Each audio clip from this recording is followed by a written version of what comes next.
In this encore performance of Dark Winter Nights, True Stories from Alaska. And he's looking at me through the window, and I'm looking at him through the window, and I thought, well, I got electric windows, so I started to roll it down a little bit. And that's when he started biting my rear view mirror. So I rolled it back up.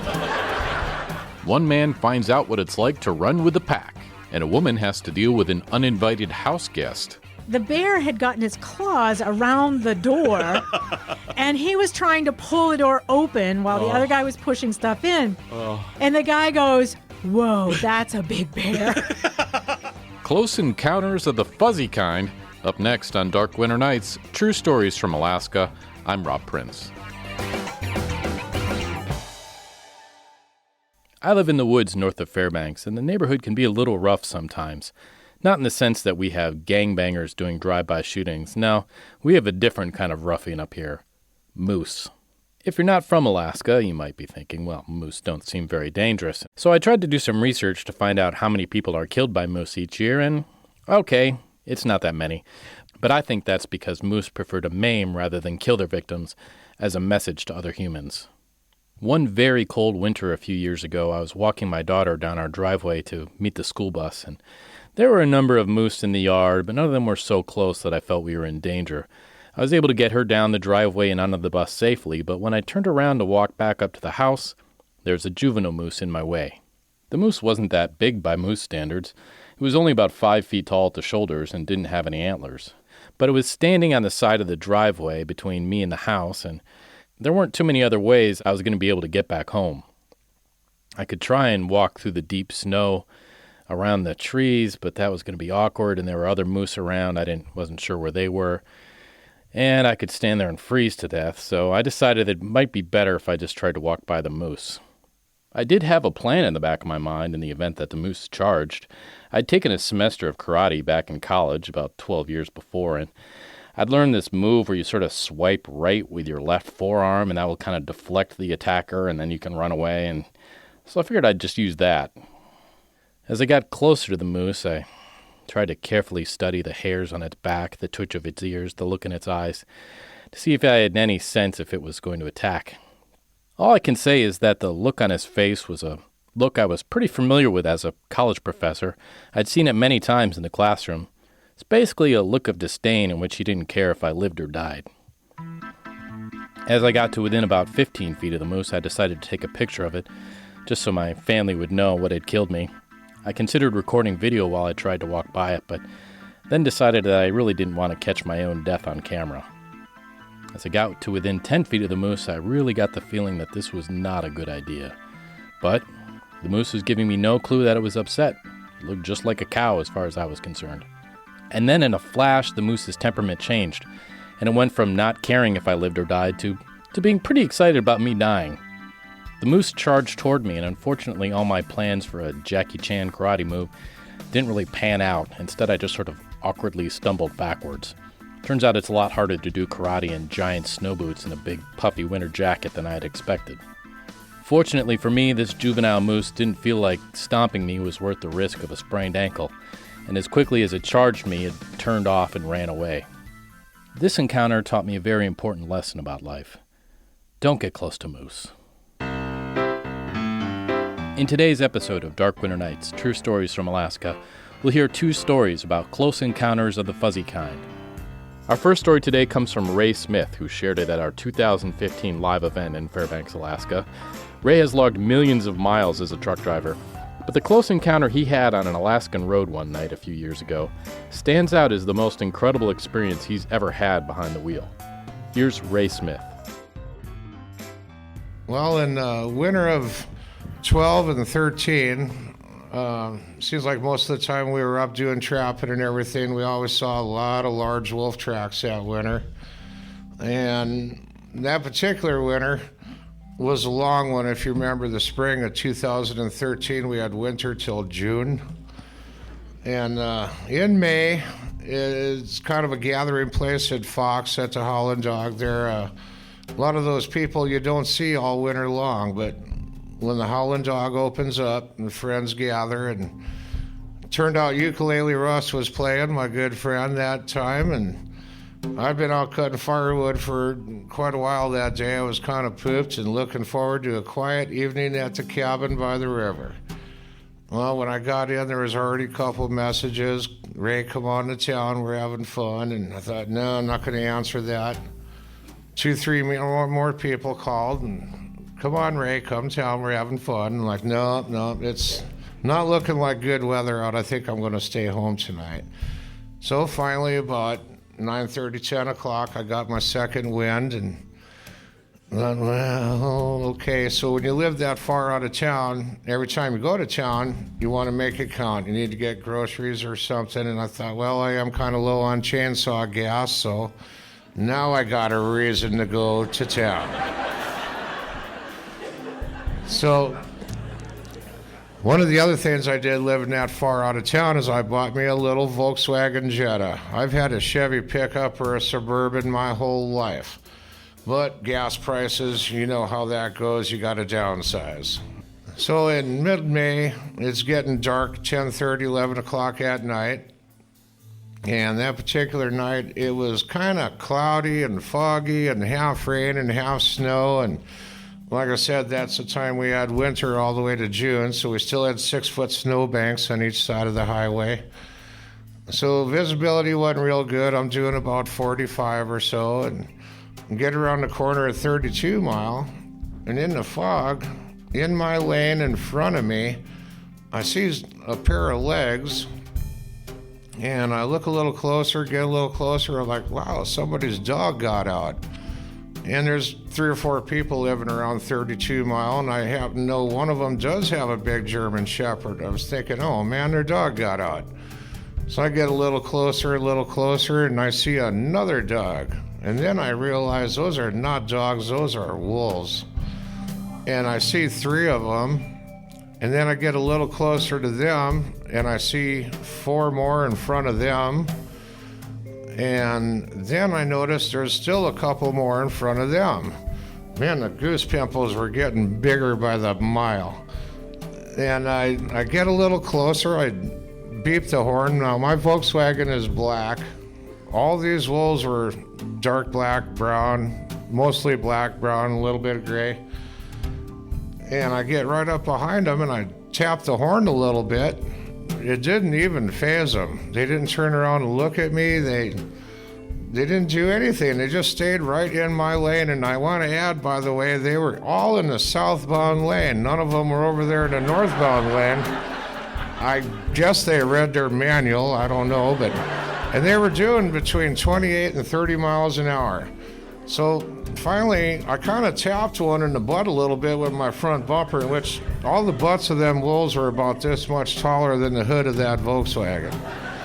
And so finally, 2 of them went this way, 1 went this way, and I get up a little closer, and I'm so excited, I'm not even sure what gear to put it in. I think I was over-revving it, and then all of a sudden I was lugging it, and okay, so I got ahead of them, and then I noticed in my mirror, they came around back behind me.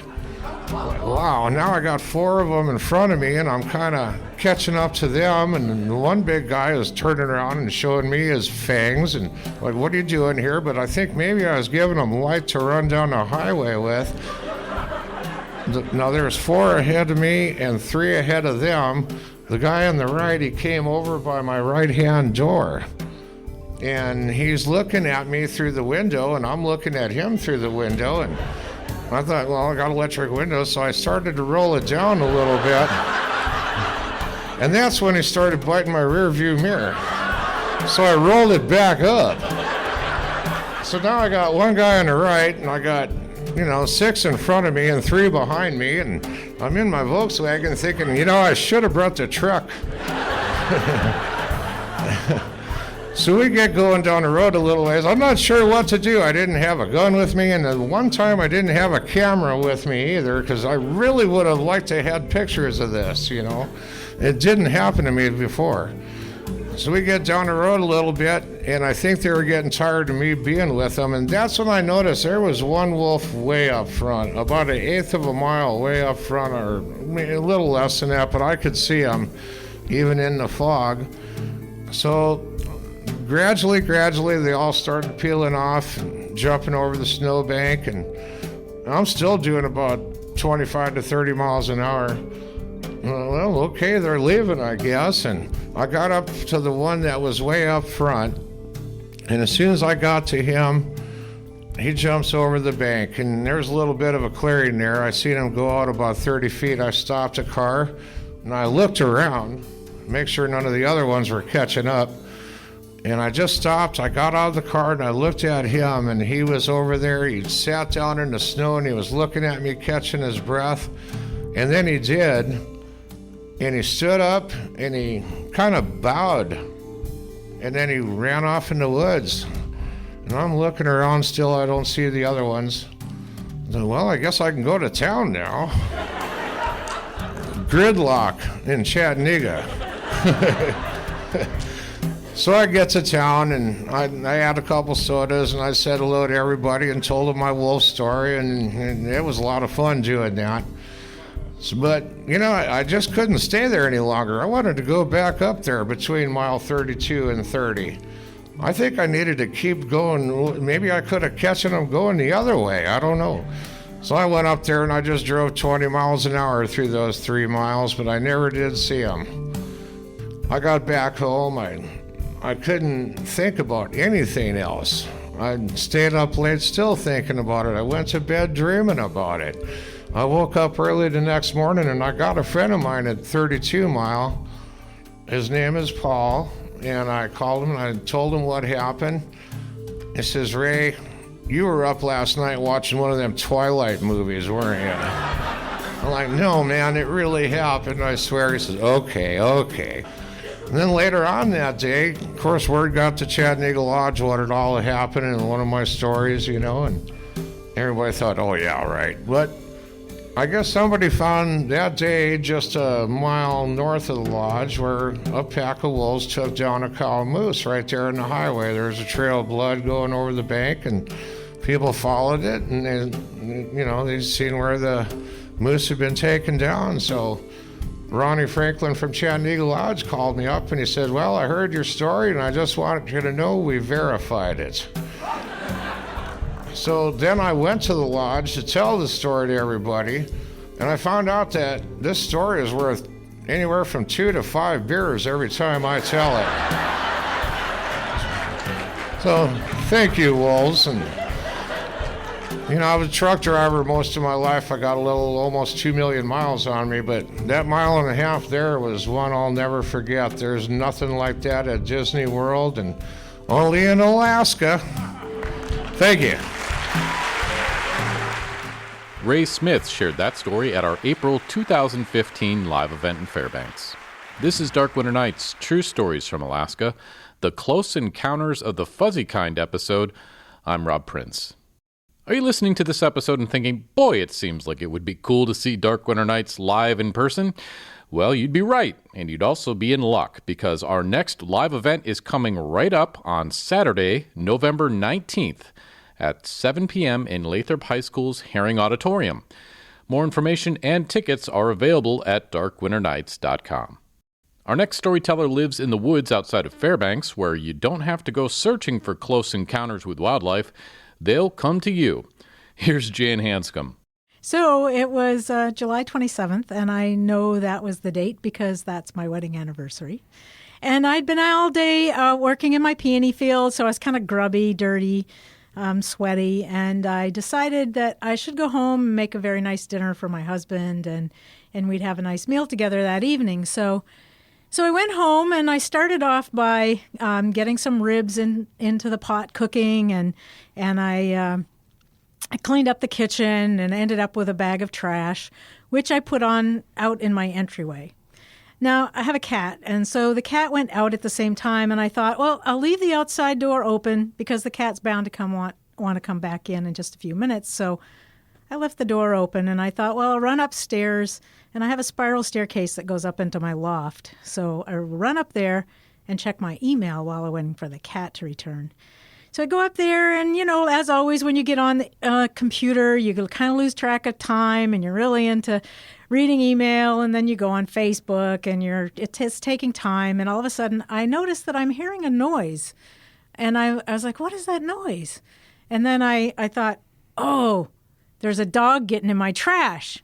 So I ran down the spiral stairs and I went to the door. And our door that goes out onto the entryway, it's a steel door with no windows in it. So I didn't know whose dog it might be. So I banged on the door and I said, go home, go home. And then I thought, okay, well, now I have to look. So I opened the door and I looked up and up. And I thought, as I slammed the door and I'm holding it with both my hands, I thought, that is not a dog, not a dog. And then I started to think, well, maybe I didn't see that right. It was dark out there. And I reached for the light switch to turn the light switch on. And I thought, whoa, why is it dark out there?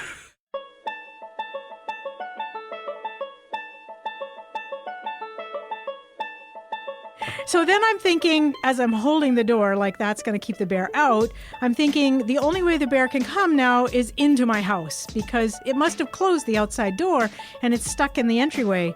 So I turned around, I went back, I grabbed my cell phone off the table and I ran back up the spiral stairs thinking, well, if the bear does break into the house, because, I've just shown him the only way it can go now, which is through that door into my house. And so I ran up the spiral stairs and I got up there and I called 911. Now, hang on a second. How is this door locked? This steel door that comes into your house, is this a door you can lock, or does it just have a latch, or how does it stay closed? It just has a latch. Just a latch. Just a latch. So between you and this bear, giant bear, is just like a little unlocked door handle. Exactly. Okay. All right. Great. Which me holding wasn't really going to do a lot. I don't know why I thought that was a good idea, but... You don't even have the little push button thing that you could do to lock the door, like on a bathroom. No. Okay.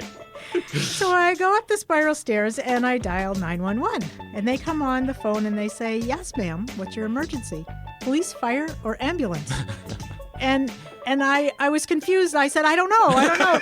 There's a bear stuck in my entryway. The guy goes... okay, I'll forward you to the state troopers. And I said, okay. And so he forwards me, and the guy there comes on the line, and he says, yes, ma'am, what's your emergency? And I said, I don't know, there's a bear stuck in the entryway. He said, oh, I'm sorry, all of our Fish and Wildlife officers are on a search and rescue right now. I said, so what am I supposed to do about the bear in the entryway?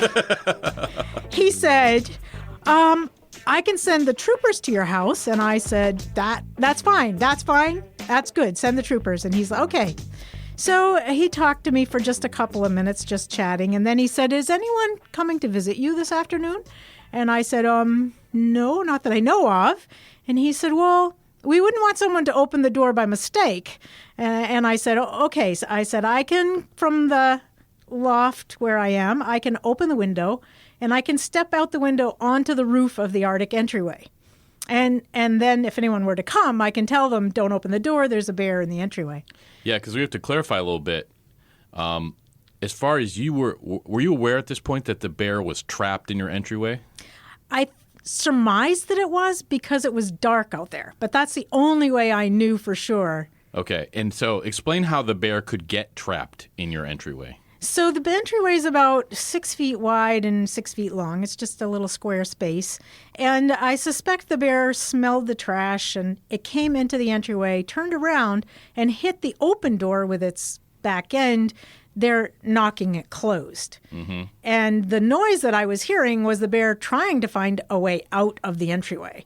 So he probably actually totally closed the door at that point while he was trying to get out. So your problem and ultimately the bear's problem, which is interesting that you both share the same problem right now. You have something in common with this bear, except maybe you both want this solution to come out with the bear leaving, right? Out.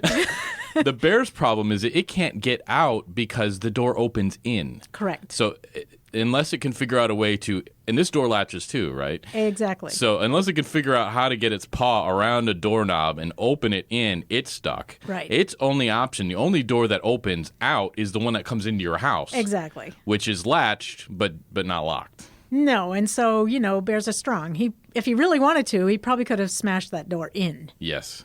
Okay, so we have the bear is trapped in your entryway. Its only reasonable way out is to go further in to where you are.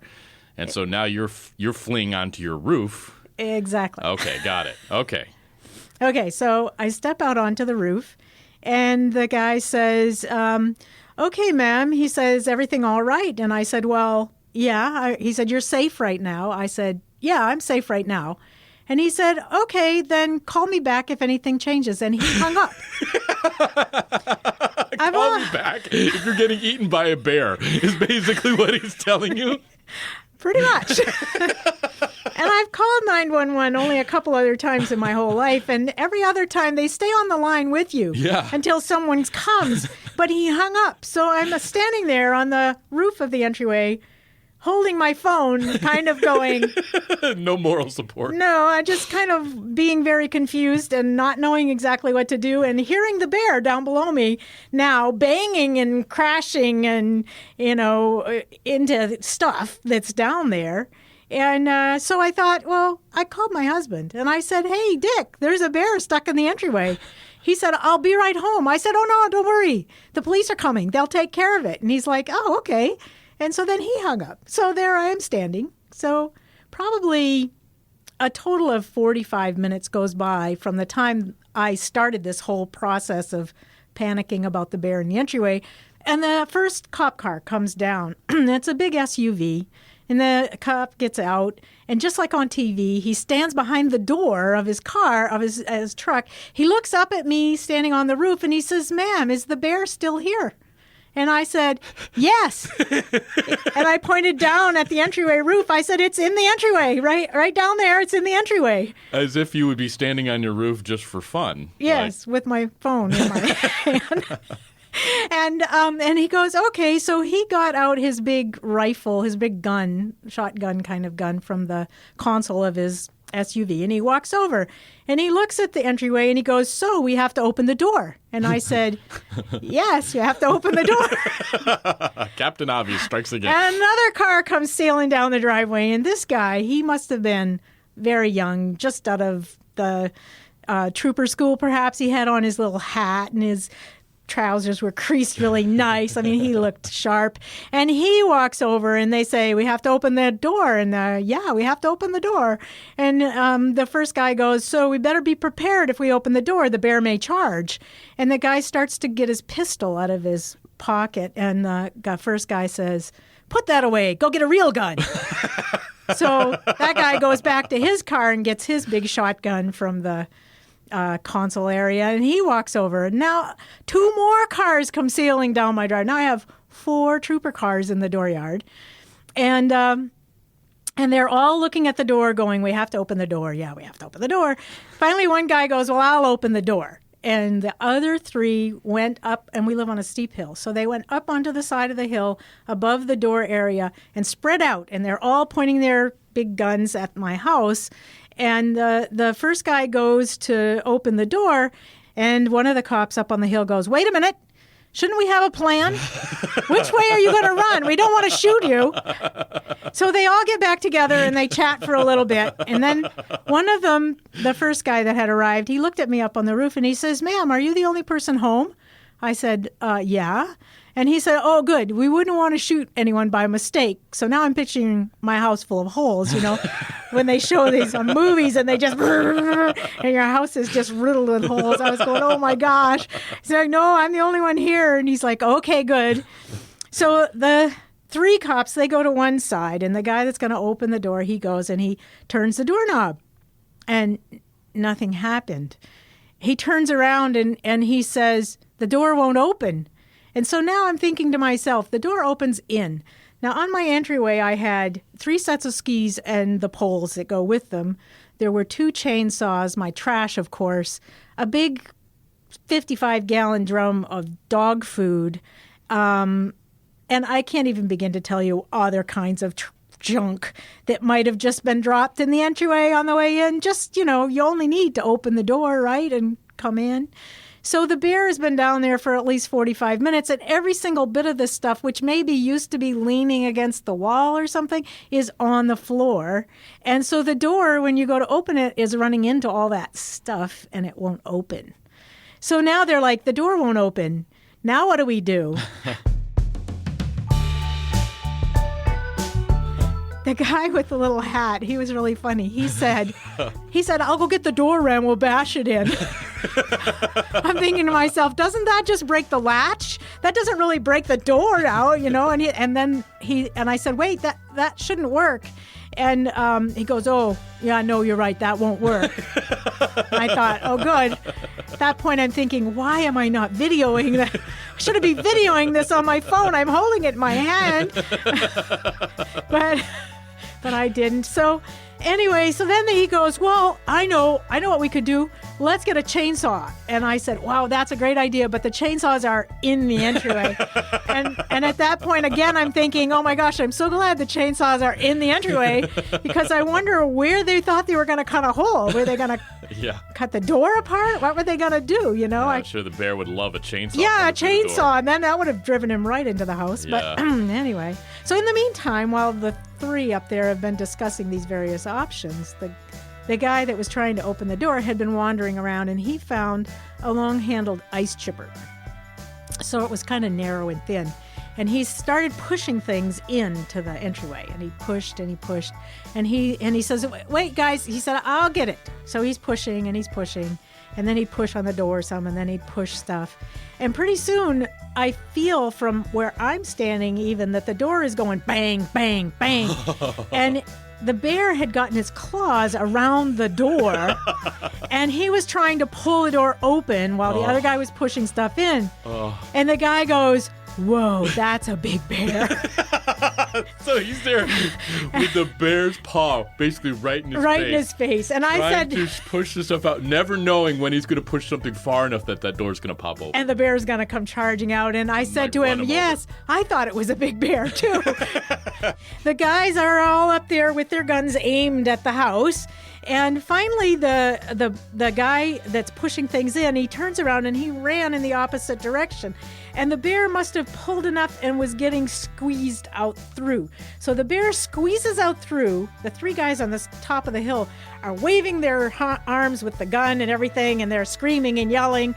The bear gets out and he turns. I see him from up above. He turns and he looks. His eyes are huge. He's petrified. and when they say the whites of his eyes, it really literally, you could just see the whites of that bear's eyes as it was running off into the woods. And then the three cops, the last ones, they just turned, hopped in their cars, boom, boom, boom, off they went. The first guy that arrived says, okay, ma'am, that's it. He's writing something in a little book. He's writing something. Okay, ma'am, that's it. And he went and hopped in his car and left, and I'm standing still up there on the entryway with my phone in my hand, and it's like, bye. Just wishing you had someone to debrief the situation with a little bit, I imagine. Yeah, it was really, can we talk about what just happened? My adrenaline's going like 90 miles an hour. My heart's still pounding, and I'm just standing there. Okay, bye. It's like, that's it, that's over? Wow. Like they come pull the cat out of your tree or something. Jan Hanscomb. Thanks for listening to this episode of Dark Winter Nights True Stories from Alaska. Today's episode was produced and edited by myself, Rob Prince, with story consultation by Lori Neufeld.